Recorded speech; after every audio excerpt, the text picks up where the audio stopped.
सोयाबीनचे भाव वाढतील म्हणून 3 वर्षापासून शेतकऱ्यांनी सोयाबीनच्या कट्ट्यांची थप्पी तशीच ठेवली आहे. भाव वाढत नाही. शासनाने सोयाबीनसाठी हमीभाव घोषित केला तरीही हमीभावापेक्षा कमी भावात सोयाबीन विक्री करण्याची वेळ शेतकऱ्यांवर आली आहे. सोयाबीन बाजारात एवढे कसे घसरले? याला जबाबदार कोण? शेतकऱ्याचे नुकसान कसे भरून काढायचे? सोयाबीन विक्रीस काढायची की थप्पी तशीच ठेवायची? या संदर्भात आज आपण बोला तुम्ही ऐकतो आम्ही भूकंप न्यूज चॅनलसाठी शेतकरी संघटनेचे जिल्हाध्यक्ष राजकुमार सस्तापुरे यांच्याशी बातचीत करत आहोत. नमस्कार. बोला तुम्ही ऐकतो आम्ही भूकंप न्यूज यूट्यूब चॅनल यासाठी आज आपण मुलाखत घेत आहोत शेतकरी संघटनेचे जिल्हाध्यक्ष राजकुमार सस्तापुरे. सोयाबीन महत्त्वाचा विषय आहे नव्हे तर शेतकऱ्यांसाठी जीवन मरणाचा प्रश्न आहे. नेमकं सोयाबीनची अवस्था आज बाजारामध्ये अशी वाताहत कशी काय झाली आहे? आज जर जिल्ह्याची परिस्थिती बघितली लातूर जिल्ह्याची, लातूर जिल्हा हा सोयाबीनचा हब आहे आणि आज जिल्ह्यामध्ये 20,000 क्विंटल आवक आहे. लातूरच्या मार्केटमध्ये 10,000 आणि एकूण राहिलेल्या मार्केटमध्ये 10,000. 20,000 क्विंटलची आज आवक आहे आणि 3800 पासून भाव चालू.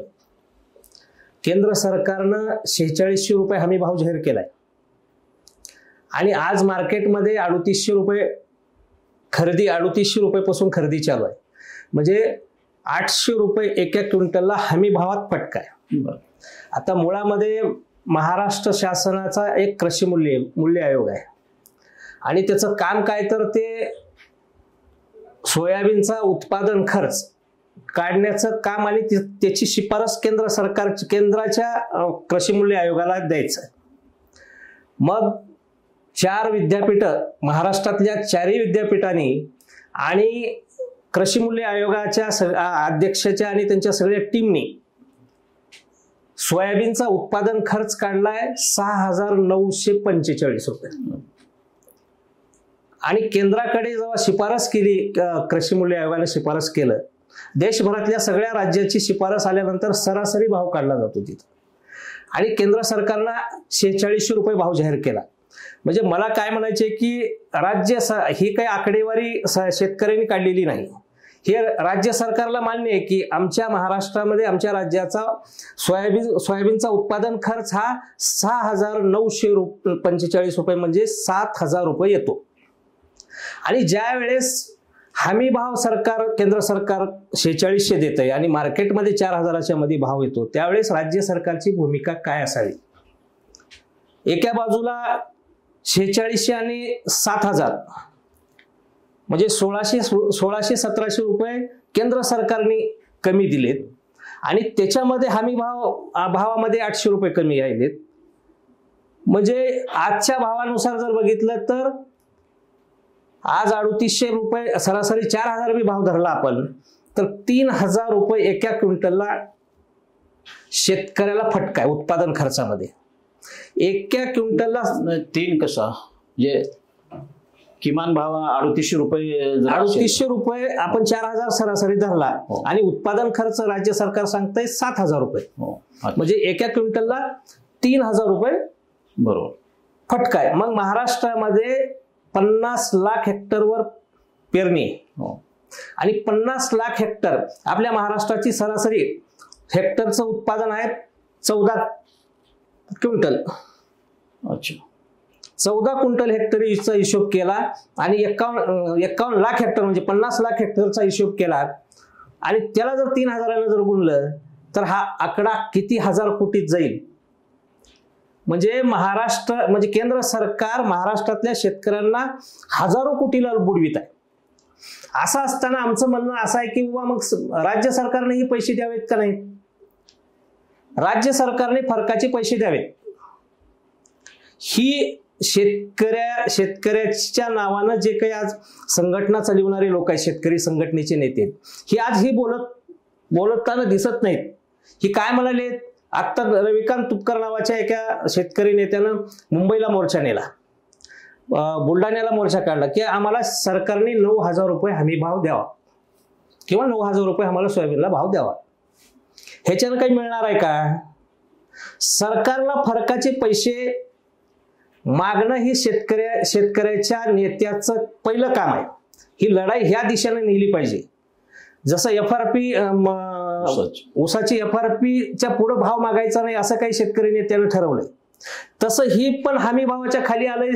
व्यापाऱ्यावर गुन्हे दाखल करा, बाजार समितीवर कारवाई करा.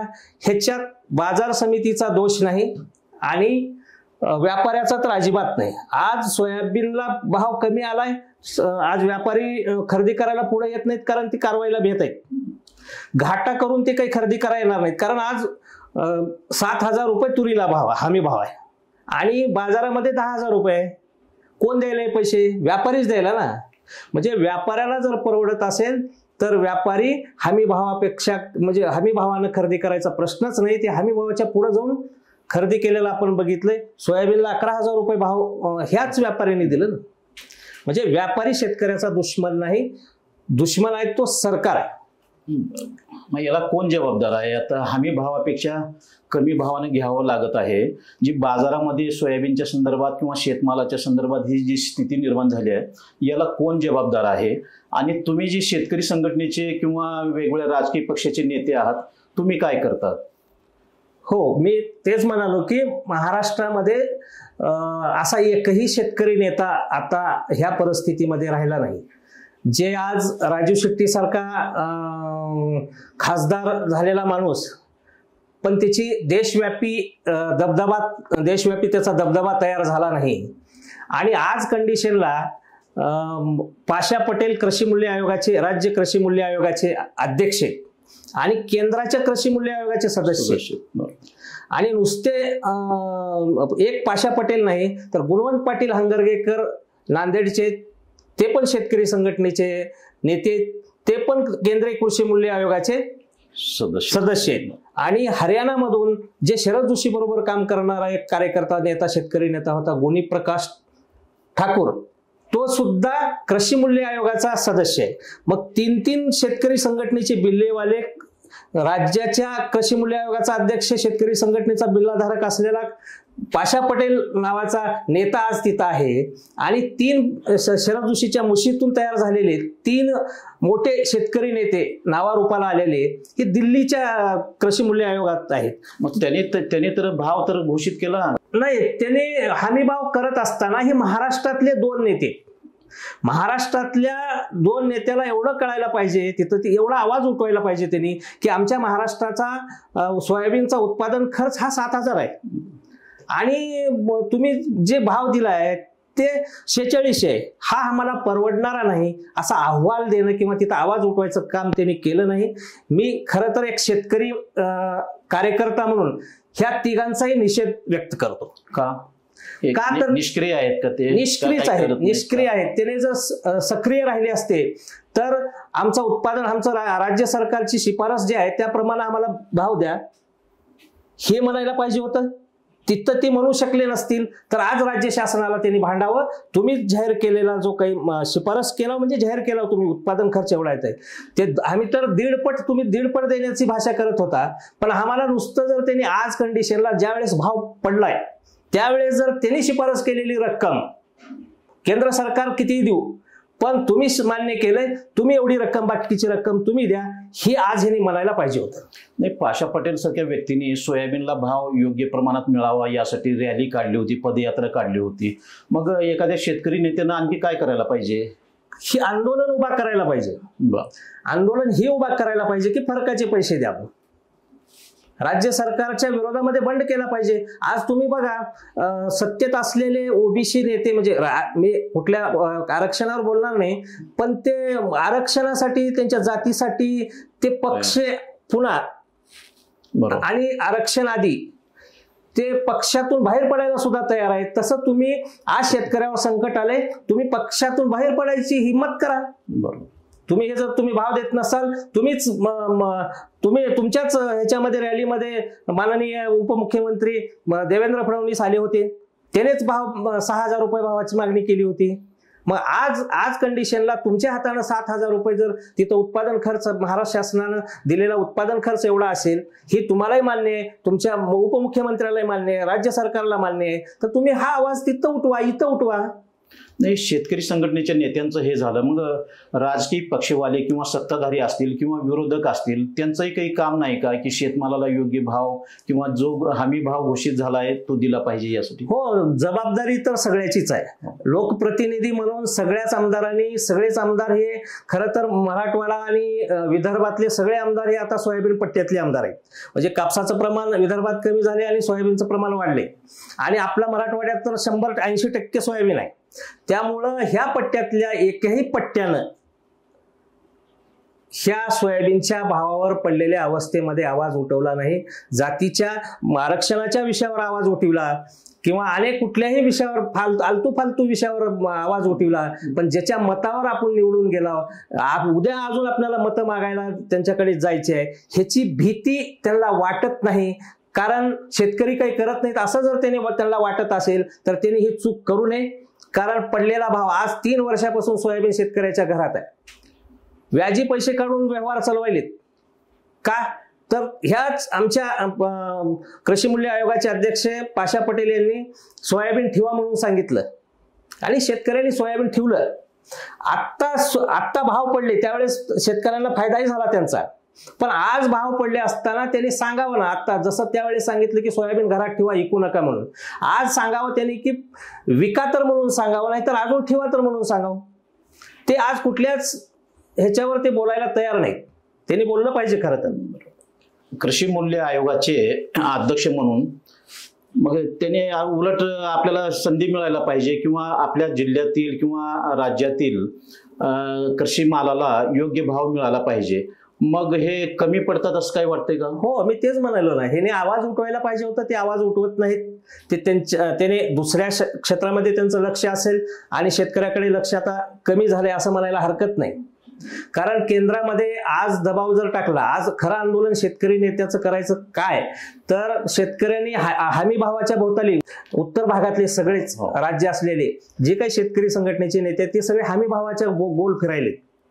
आणि आमचे लोक आता रघुनाथ दादा पाटलासारखा शेतकरी नेता म्हणतोय कायमस्वरूपी निर्यात बंदी उठवली पाहिजे. पण मला काय म्हणायचे की सरकारवर निर्यात करायचं किती, आयात करायचं किती, हे शेतकरी नेत्याच्या बैठकीशिवाय निर्णय घेता आला नाही पाहिजे. असं काहीतरी आंदोलन देशात उभा राहिलं पाहिजे. आता एवढा भाव मिळाला पाहिजे किंवा हमी भाव मिळाला पाहिजे ह्याच्यानं भाव मिळत नाही. निर्यात आता तुम्हाला आकडेवारी जर बघितली तर 2015 पासून म्हणजे 2014ला मोदी सरकार आले. मोदी सरकार आल्यानंतर जे काही बदल झाला, पहिलं 1-1 वर्षाचे करार होत होते. दुसऱ्या देशाबरोबर जर डाळ आयात करायची असेल, तेल आयात करायचं असेल तर 1 वर्षाचा करार होत होता. आता मोदी सरकार 5-5 वर्षाचे करार करायले. मग 2014-15चा जर त्यावेळेसचे जर आकडे बघितले तर खाद्यतेल आयात हे 10 लाख टनावर होतं, वार्षिक 10 लाख टन. आज ते 45 लाख टनाला गेले, म्हणजे 4 पट आयात वाढली. आणि निर्यातीचा जर आकडा बघितला तर 50 लाख टन हे निर्यातीचं लक्ष. 2018 मध्ये 45 लाख टन पेंड निर्यात झाली, ती 15 लाख टनावर आली आज. म्हणजे आयातीचं प्रमाण वाढलं आणि निर्यात अर्ध्यावर आली आणि आयात चौपटीनं वाढली. म्हणजे मोदी सरकार देशामध्ये सत्तेवर आल्यापासून शेतकऱ्यांच्या शेतमालाचे भाव पडतात असं झालंय का? हो, 100%. मोदी सरकार आल्यापासूनच आयातीचं प्रमाण वाढलंय, आयात शुल्काचं प्रमाण वाढलंय. ज्यावेळेस 10 लाख टन आयात करत होतो आपण त्यावेळेस, म्हणजे 2018चं साधं जर उदाहरण घेतलं तुम्ही तर कच्च्या तेलाला 45% आयात शुल्क होतं आणि पक्क्याला 35% होतं. आज कच्च्याला 13.5% आहे आणि पक्क्याला 5.5%. म्हणजे तुम्ही दार मोकळं केले तिकडून येण्यासाठी. आता शेतकरी संघटनेच्या सगळ्या नेत्यांचं लक्ष या गोष्टीकडे असलं पाहिजे की निर्यात किती करायची. 100% निर्यात बंद करा असं म्हणणंही चुकीचं आहे आणि 100% आयात करा म्हणणं बी चुकीचं आहे. त्यामुळं शेतकऱ्यांना किमान आधार, सरकारने सुद्धा किमान आधारभूत किमतीच्या खाली भाव आला नाही पाहिजे एवढे तरी त्याच्यावर टॅक्स असले पाहिजेत. या भूमिकेत सरकार असलं पाहिजे आणि ह्या भूमिकेला भाग पडायला शेतकरी नेत्याचा दबदबा तयार झाला. पंतप्रधान नरेंद्र मोदी तर आज देशामध्ये शेतकरी मित्र असं म्हणतात, अनेक योजनांसाठी निधी ते देतात किंवा अनुदान देतात. मग ते शेतकरी विरोधी असं कसं म्हणता येईल?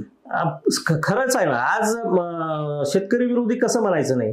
एका बाजूला 2014च्या आत पलीकडले आकडे बघा, अलीकडले आकडे बघा आयातीचे. मी ते सांगायलो की 2014ला 10 लाख टन आयात करणारा देश आज 40-45 लाख टन आयात का करतोय. आणि सोयाबीन पेंडीवर सोयाबीनचा भाव ठरतो. सोयाबीन पेंडची निर्यात अर्ध्यावर आली आहे, निम्म्यावर आली आहे. स्पष्ट आहे की मोदी सरकार म्हणजे हे जे काही अनुदान 2,000 रुपये हे जे काही हे आहे ते किसा मारून तिकिटाला पैसे देण्याचा प्रकार आहे. नाही, शेतमालाचा भाव आहे ना, आज सोयाबीन असेल किंवा इतर तूर असेल, हरभरा असेल, हे वारंवार प्रत्येक हंगामात कुठल्या न कुठल्या धान्याचा असा प्रश्न निर्माण होतोय.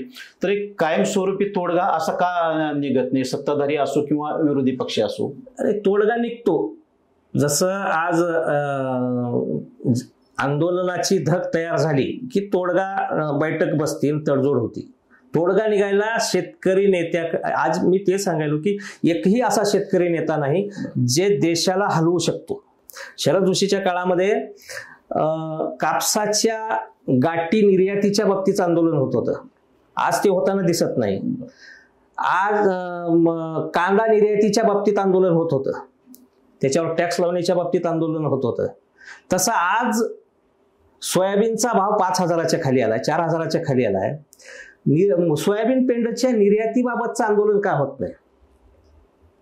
सोयाबीनला हमी भाव मिळाला पाहिजे, 12,000 मिळाला पाहिजे, 11,000 मिळाला पाहिजे म्हणून रस्ता रोको करणे, पेपरला बातमी आणणे, लोकप्रिय होणे म्हणजे शेतकरी नेता नाही. शेतकरी नेत्याचं काम हे आहे की ह्या दिशेनं नेणं आंदोलन. नाही, आज असं आहे की मराठा आरक्षणाच्या संदर्भात झाला असेल, आवाज जरांगे पाटील यांनी उठवला आणि इतर समाजात देखील असं म्हटलं जातंय की तुमचे प्रश्न मिटायचे असतील तर तुमच्यात जरांगे पाटील निर्माण झाला पाहिजे. मग तुमच्या शेतकरी संघटनेत तर अनेक असे जरांगे पाटील आम्हाला दिसतात किंवा आहेत, मग का फरक पडत नाही? असं नाही, शेतीमालाचा भाव आपल्याकडे कसा आहे, बहुपीक पद्धत आहे. आणि बहुपीक पद्धत असली की पश्चिम महाराष्ट्रातल्या ऊस उत्पादकात आणि आपल्यातला जो फरक आहे, पश्चिम महाराष्ट्रामध्ये ओन्ली ऊस आहे. ते ऊसाला जर भाव नाही मिळाला तर त्यांचं वर्षाचं आर्थिक गणित बिघडते. त्यामुळे ते सगळेच मैदानात येतात, म्हणजे मोठ्या प्रमाणात येतात.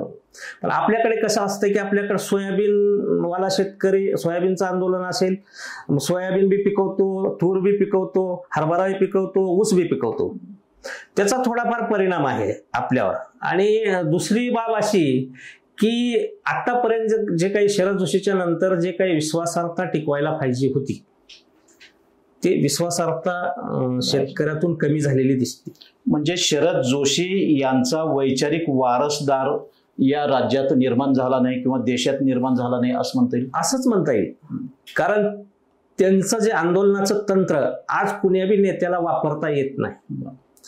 ते कुठली नस दाबल्यावर सरकारचं तोंड उघडतंय, काय नाक दाबल्यावर तोंड उघडतंय जसं म्हणतो, ती कुठली नस दाबायची हे जे काही आंदोलनाचं तंत्र शरद जोशीकडे होतं, ते आंदोलनाचं तंत्र आता कुठल्याच शेतकरी नेत्यात, मी गेली 30 वर्ष ह्या चळवळीमध्ये काम करतोय आणि सगळ्याची भाषणं ऐकतोय, सगळ्यांचं काम करायची पद्धत बघतोय, पण ते तंत्र, ते काही हातखंडा एकातही नाही. नाही, मग असं काही होतंय का की शेतकरी संघटनेच्या कार्यकर्त्यांनी किंवा पदाधिकाऱ्यांनी केवळ संघटनेचंच काम करायला पाहिजे, या कार्यकर्त्यांनी राजकारणात यायला नको किंवा राजकीय कार्यकर्ता व्हायला नको, असं असेल तर प्रश्न मिटतील? राजकारणात गेल्यावर प्रश्न मिटतील हे बी म्हणणं चुकीचं आहे. कारण आंदोलनाची धग राजकारणात गेल्यावर दिसत नाही. त्याचं कारण असं की जरांगे पाटलाचं जे आंदोलन आज उभं राहिलं ते निव्वळ त्याची पुरी पाठी असल्यामुळं. दुसऱ्या बाजूला धनगर आरक्षणाचा एक मुद्दा महाराष्ट्रात आहेच.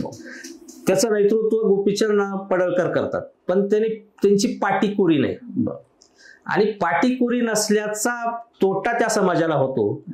तसंच शेतकरी चळवळीचा की तुमची पाटीकुरी असली तर लोक तुमच्या बाजूने उभा राहतात आणि तुम्ही ह्या पक्षाशी निगडीत असाल त्या पक्षाशी निगडीत असाल तर तुमच्यावर विश्वास करत नाहीत लोक. आपण आता लातूर बाजार समिती ही महाराष्ट्रातील नव्हे तर महाराष्ट्रातील प्रसिद्ध अशी बाजारपेठ आहे. त्या बाजार समितीचे सचिव यांच्याशी आपण संपर्क साधून आज बाजारामध्ये सोयाबीनला हमी भावापेक्षा कमी कसा काय भाव दिला जात आहे आणि त्यावर मार्केट कमिटी काय करत आहे हे विचारू. नाही तसं ज्या दिवशी आमची खरेदी होऊ लागली हमी भावापेक्षा कमी आम्ही कलेक्टर साहेबांना तसं कळवलेलं आहे. बरं काय. आणि ते शासनाला कळवतात आणि त्याच्यानुसार मग ते खरेदी केंद्र सुरू करू शकतात असं आहे. अशी शिफारस केली आहे का खरेदी केंद्र चालू केलं पाहिजे अशी मागणी वगैरे? नाही आम्ही कळवलं की बुवा असं असं कमी भावानं खरेदी व्हायची आहे तर ह्या संदर्भामध्ये त्यांना पुढील आवश्यक कारवाईचं पत्र दिलेलं आहे. पोटली पद्धत हे महाराष्ट्रामध्ये कुठल्याच बाजार समितीमध्ये नाही. आता ह्या विषयावर आम्ही 2011 साली पणन संचालक यांच्याशी बैठक घेऊन एक परिपत्रक काढलं. त्यांनी परिपत्रक काढलं की बाबा कुच खरेदी असेल, आता उदगीरला त्याला कुच खरेदी म्हणतात, इथं पोटली म्हणतात, किंवा पायलीचा प्रकार असेल, मात्र्याचा प्रकार असेल, कडत्याचा प्रकार असेल, अशा अनिष्ट प्रथा बंद करा म्हणून शेषराव सांगळे नावाचे त्यावेळेसचे पणन संचालक त्यांनी परिपत्रक काढलं 2011ला. आणि त्या परिपत्रकाची अंमलबजावणीची सुरुवात आम्ही लातूरमधून सुरुवात करावी अशी त्याचा आंदोलनाची ठिणगी आम्ही ते टाकली. आणि त्याच प्रकरणामध्ये राजेंद्र खंडाईत DDR तत्कालीन DDR राजेंद्र खंडाईत यांना मी आसोडाने फोडून काढलं ह्याच प्रकरणात. हे करत असताना त्यांनी जे लातूर बाजार समिती कारण काय सांगते की दुकानाची संख्या जास्त आहे आणि सगळ्या दुकानावर जाऊन ते आम्हाला सौदा काढता येत नाही. पण त्यांना आम्ही पर्याय दिला की बाबा तुम्ही 4 दुकानावर सौदा काढा किंवा एका दुकानावर काढा. एकदा सौदा निघाला की त्याच्या खाली कुठलाच माल विकता कामा नये. ते म्हणाले मग 2 नंबरचा माल असेल तर 2 नंबरचा माल असेल तर 100 रुपयाचा फरक असावा. आता तिथं कंडिशन काय तर 400 रुपयेपर्यंत फरक. म्हणजे सौद्यात जर 4400 गेलं तर 4000नच विकलं जाते. ही पद्धत आजही तिथं चालू आहे. आणि त्याच्यामध्ये मुळामध्ये शेतकरी तक्रारदार म्हणून पुढे येत नाही. आता शेतकरी संघटनेने याच्या बाबतीमध्ये आंदोलन केले, DDRला मारहाण केली, त्याच्यात मी जेल भोगलो, हा विषय झाला. पण त्याच्यातून फायदा काही झाला नाही. अजून ती पद्धत तशाला तसं चालू आहे. त्याच्यामध्ये मुळात शेतकऱ्यांनी पुढे येऊन तक्रारी जर दिल्या तर ते पद्धत बंद होऊ शकते. म्हणजे लातूरच्या बाजारात ना शेतकऱ्याची दुहेरी अशी फसवणूक होते. पोटली आहे, पायली आहे. होय. ह्याला संचालक बोर्ड जबाबदार आहे. DDR त्याच्यावर नियंत्रण DDRचं आहे. DDRला एवढे अधिकार आहेत की ते संचालक मंडळ बरखास्त करू शकते. पण ते इथं लातूरमध्ये आलेला अधिकारी हे कुठल्या तर देशमुखाच्या किंवा निलंगेकरचा घरचा गडी म्हणून काम करतात. हे दोन्ही घराने मी सांगतो मुद्दा म्हणून. मग हे अधिकारी आपली भूमिका योग्य पद्धतीने पार पाडत नाहीत. म्हणूनच माझ्यासारख्या कार्यकर्त्याला आसूड घ्यायची पाळी येते, कायदा हातात घ्यायची पाळी येते. शेतकऱ्याकडे 2-2, 3-3 वर्षापूर्वीपासूनच सोयाबीन शिल्लक आहे.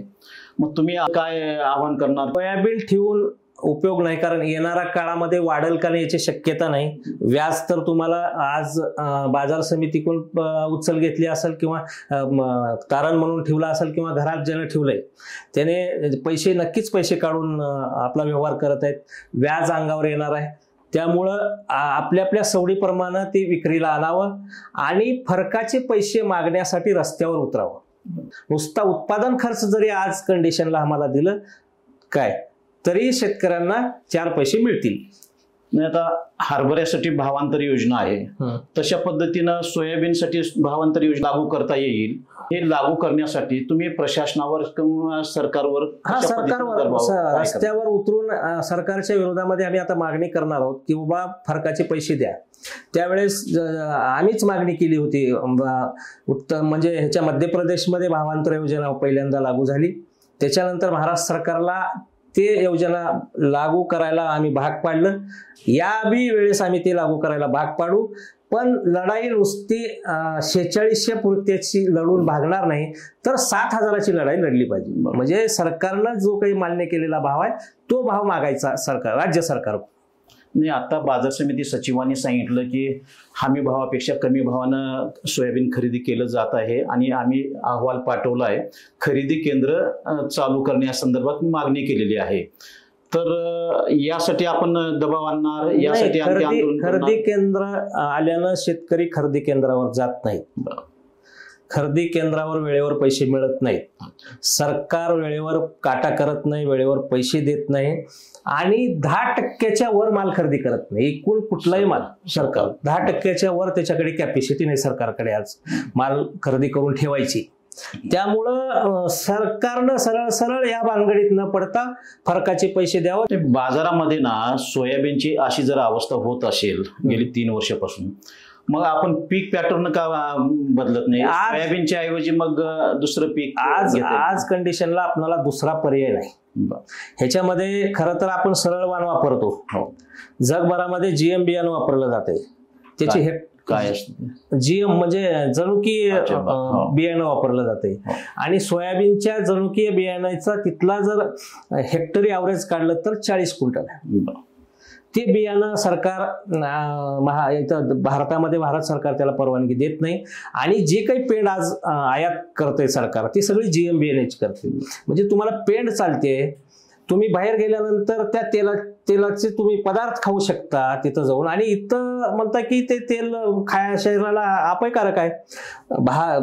फक्त भारत एकमेव देश आहे जिथं जीएम बियाणं वापरलं जात नाही. जगभर ते गेली 25 वर्ष झालं वापरलं चाललंय. सोयाबीन तर एक कामधेनू सारखं आहे. त्यापासून एक 20 ते 25 बाय प्रॉडक्ट बनतात असं सांगितलं जाते. मग याला तर अधिक भाव मिळाला पाहिजे, किंवा हे जे बाय प्रॉडक्ट जे आहेत त्यावर का लक्ष देत नाही, किंवा ते चालू नसतात का, किंवा चालू केलं जात नाही का? नाही, बाय प्रोडक्ट करणाऱ्या लोकांनी बाजारात येऊन खरेदी करत नाहीत. ते सरळ सरळ कंपनीकडून खरेदी करतात. हे जे काही मोठमोठ्या कंपन्या येतात त्यांच्याकडून ती खरेदी करतात. आणि दुसरी बाब अशी की शेतकऱ्यांना डायरेक्ट बाजारात, म्हणजे शेतकरी जसं डायरेक्ट बाजारात माल आणून विकतो तसं बाय प्रोडक्ट वाले जेव्हा ह्या बाजारात उतरतील खरेदीला त्यावेळेस थोडाफार फरक जाणवेल. जसं आता MCX आणि NDX जे वायदे बाजाराच्या 2 कंपन्या आहेत देशात, त्यांच्यावर बंदी घातल्यामुळं शेतकऱ्यांना पुढं काय होणार आहे कळायचं बंद झालं. वायदे बाजारावर जर बंदी राहिली नसती तर आज 3 वर्षे जे सोयाबीन शेतकरी ठेवलाय ते ठेवला नसता. कारण जर त्याला पुढं भाव मिळणार नाहीत असं दिसलं असतं तर शेतकऱ्याचं नुकसान टळलं असतं. त्यामुळं सरकारने वायदे बाजारावरली बंदी उठवावी. सबंध महाराष्ट्रातच आपण बघतो ऊस, कापूस, धान आदी पिकाच्या संदर्भात चर्चा होती. राजकारणात देखील अशीच चर्चा होती. पण त्या तुलनेत सोयाबीनचे दर या संदर्भात चर्चा का होत नाही? ह्याच्यामध्ये कोणाला अभ्यास करायला इंटरेस्टच नाही. मुळामध्ये त्याला एकतर लागतं शेतकरी आणि दुसरं लागतं ते त्या प्रश्नावर काम करणाऱ्या कार्यकर्ता. त्याला ते नेता व्हायचे, त्याला राजकारणात ह्या विषयावर मतं मागायचे. सरळ सरळ ह्यांना वाटते की सोयाबीनच्या भावावर मतं मागायची गरज नाही. तशी परिस्थिती बी तयार नाही. त्यामुळे यांना बिनधास्त राहतात ते की काही सोयाबीनवाला शेतकरी काय आपल्याला पाडू शकत नाही. जसं राजकारणामध्ये एका बाजूला महायुती बनते, एका बाजूला महाविकास आघाडी अशी बनते. सोयाबीनच्या भावाच्या संदर्भात यांची एखादी आघाडी का नाही बनत? प्रवाह जोपर्यंत असतोय तोपर्यंत पाणी स्वच्छ असते. आता हे झाले डबके, आणि डबक्यामधलं पाणी आटत गेले की ते होतात किडे. ते किडे एकमेकाला खातात. ते एकजुटीनं होऊन कुठली लढाई करत नाहीत. आता परिस्थिती शेतकरी, खरं तर हा विषय सेपरेट विषय होऊ शकतो. आजची शेतकरी संघटनेची परिस्थिती अशी आहे की एकमेकालाच खाणे. आज बघा केंद्राचा कृषी मंत्री तोमर हा शेतकरी संघटनेच्या विचाराचा कार्यकर्ता होता. आणि त्यांनी ज्यावेळेस हे 5 कायदे सरकार 3 कायदे जे आणले, 5 कायदे 3 कायदे काहीतरी, ते कायदे किती महत्वाचे आणि शरद जोशीचं स्वप्न होतं की हे बाजार स्वातंत्र्य मिळावं, हा विषय त्यांनी तिथं मांडला होता. आमच्या एकाही नेत्याला वाटलं नाही की बाबा तो राहीपर्यंत, पदावर राहीपर्यंत हे सगळे मिळून तिथं जाणे आणि किमान निर्यातीच्या बाबतीमध्ये बैठका आजची कुठलीच आणि विशेष सांगतो साहेब, एकटं कृषी मंत्रालय भाव काढत नाही, त्याला व्यापार आणि ग्राहक म्हणजे कंझ्युमर, आता ग्राहक मंत्रालय जर शेतीमालाचा भाव ठरवत असेल तर ते तुम्हाला नेट भाव मिळेल का? नाही मिळत. त्यामुळं सेपरेट मंत्रालय कृषीचं नाही आणि केंद्राच्या कृषी मूल्य आयोगाला भाव करायचा अधिकार नाही आणि राज्याच्या कृषी मूल्य आयोगाला शिफारस करण्यापलीकडे काहीच काम नाही. की 10-10 एकरवाले जमीनचे मुलं असतील किंवा त्यांचे वय 30-35 वर्ष झाले तरी लग्न होत नाहीत, या माग हे काही सोयाबीन किंवा गहू कापूस याचा काही संबंध लागतं? होय, शेतीमालाच्या भावाचा संबंध आहे. हो. आज कंडिशन गावात जर बघितली तर 100 उमऱ्याचं गाव म्हणजे 100 उमऱ्याचं जर गाव असेल खेडगाव, किमान 50 पोरं बिगर लग्नाची आणि घरची परिस्थिती 4 एकर 5 एकर 10 एकर जरी जमीन असली तर त्याला रोजगारी असलेल्या म्हणजे रोजंदारीनं काम करणारा माणूस सुद्धा तिथं मुलगी द्यायला तयार नाही. ह्याचं कारण आहे की त्याने डोळ्यानं बघायले. जो आज रोजंदारी करणारा माणूस जेवढा सुखी आहे साहेब, माझ्या घरची परिस्थिती मी उदाहरण म्हणून सांगतो. माझा भाऊ, आम्ही वाहिलं वेगळं टाकलो आणि पुन्हा आम्ही तिघं एका जागेवर होतो आणि त्याला जमीन दिली नाही. आम्ही घर फुटलं म्हणून ते लवकर बाहेर गेला म्हणून आम्ही त्याला जमीन दिली नाही. तर ते रोजंदारी करणारा माणूस आठवडी बाजारला गेला की 1000 रुपयाचा भाजीपाला घेऊन आणि आम्ही बिगर भाजीपाल्याच चलवतो. म्हणजे कुटुंब किती मोठं आहे ह्याला महत्व नाही. छोटं कुटुंब त्याचं असताना सुद्धा म्हणजे आज रोजगाराला जे भाव आहेत ते शेतकऱ्याला नाही. आज शेतकऱ्याची अवस्था अशी निर्माण झालेली आहे की आपण सोयाबीन किंवा एखादी धान्य असेल, शेतमाल असेल, त्याला हमी भावाची मागणी करतो किंवा हमी भाव द्यावं लागतं. उद्या अशी वेळ येईल का की शेतकऱ्यांच्या मुलाचं लग्न करायचं आहे, ती सरकारनं आमच्या मुलाचं लग्न करून द्यावं अशी काही हमी नाही. आज मोर्चे निघाले शेतकऱ्याच्या पोरवाचे की बाबा लग्न होईनात आमच्या लग्नाचं बघा म्हणून. हे तुम्ही म्हणलेली वेळ यायला आता काही जास्त वेळ लागणार नाही. होय, कारण एकतर ग्रामीण अर्थव्यवस्था शेतीवर अवलंबून आणि ती खिळखिळ झाली आहे. तिला दुरुस्त करायचं असेल तर 2 बाबी आहेत त्याच्यात. एक तर केंद्र सरकारनं भाव करायचं थांबवावं आणि राज्य सरकारनं ते अधिकार द्यावेत. दुसरं असं की आयात निर्यातीच्या बाबतीमध्ये निर्णय घेताना देशातल्या शेतकऱ्यांना सोबत घेऊन घ्यावं. ही जी अस्थिरता तयार होती, ही अस्थिरता नुसती ह्याची होत नाही तर ती अर्थव्यवस्थेची अस्थिरता तयार होती आणि त्याच्यामधून मग जसं जरांगे पाटलाचं आंदोलन हे शेतीच्या आर्थिक अस्थिरतेतून झालेला जन्म आहे. बरोबर. म्हणजे हे काही आरक्षणाची गरज निर्माण झाली कशामुळे झाली तर त्याचं मूळ जर पाया बघितला तर ग्रामीण भारताची खिळखिळ झालेली अर्थव्यवस्था. शेतमालाचे पडणारे भाव लक्षात घेतलं तर केवळ ते शेतमालाचे भाव पडणार नाहीत तर तो शेतकरी पडेल, त्यांची मुलगी पडेल, त्यांचं शिक्षण होणार नाही किंवा नोकरी लागणार नाही, लग्न लागणार नाही, असे अनेक प्रश्न या हमी शेतमालाच्या भावाच्या अभावी निर्माण होत आहेत. आज आपण शेतकरी संघटनेचे जिल्हाध्यक्ष राजकुमार सस्तापुरे यांची या कृषी संदर्भातील मुलाखत घेतलेली आहे. त्यांच्याशी आपण चर्चा केली असता हे शेतमाल, शेतकरी, शेतकऱ्यांची आर्थिक स्थिती, त्यांची कौटुंबिक परिस्थिती याबाबत सगळेच काही प्रश्नचिन्ह निर्माण झालेले आहेत. आता हे सोडवण्यासाठी कोण काय करेल, लगेचच निवडणुका येत आहेत आणि सर्व काही राजकारणापासूनच सुटतात. तर या संदर्भात शेतकऱ्यांनी किती जागरूक राहावं? नाही, पक्ष कुठलाही आला, धोरण हेच राहिलं तर आपली माती निश्चित आहे. त्यामुळं धोरण बदलायला सरकार बदलायची गरज नाही, तर तुमची उपद्रव शक्ती किंवा इकी मोठी करणं हाच एकमेव पर्याय आहे. मोदी निवडून आणणे किंवा मोदी पाडणे हा तुमच्या पुढचा प्रश्न नाही. तुमच्या पुढच्या पिढीला जर सुखानं आणि सन्मानानं जगावं आणि इतर देशातल्या इतर नागरिकाप्रमाणे त्यालाही माणूस म्हणून जगता यावं असं वाटत असेल तर आता शेतकऱ्याची जी काही पोरं आहेत ही कुठल्या तर हिरव्या पिवळ्या निळ्या रंगाला न भुलता किंवा वेगळ्या वेगळ्या पार्ट्याच्या नेत्यांना न भुलता सरळ सरळ आपली लढाई, आरक्षण ही कुबडी आहे. आज मोठ्या प्रमाणामध्ये शेतकऱ्यांची पोरं आरक्षणाच्या लढाईत जीव द्यायलेत. तसं जर तुम्ही ह्या शेतीमालाच्या भावासाठी लढलात तर तुमच्या पुढच्या पिढ्या सुखानं जगतील. त्यामुळं तुम्हाला आरक्षणाच्या लढाईपेक्षा आपल्या बापाला नेता दुसऱ्या, म्हणजे आजकाल फॅशन झाले साहेब, कुठल्याही भुरट्या नेत्याला आपलं दैवत मानाले. दैवत मानायचं असेल तर छत्रपती शिवाजी महाराज, बाबासाहेब आंबेडकर, महात्मा फुल्यांना दैवत माना, अहिल्यादेवी होळकरांना दैवत माना. आणि नेताच मानायचा असेल तर फक्त आपल्या बापाला नेता मानून ह्या लढाईमध्ये उभा राहिलो तरच आपले पुढची पिढी सुखानं जगणार आहे. अन्यथा आपली जी हाल आहे त्याच्यापेक्षा बेकार हाल पुढच्या पिढीचं होणार आहे.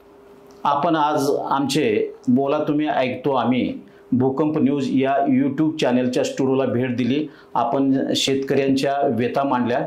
आपले धन्यवाद.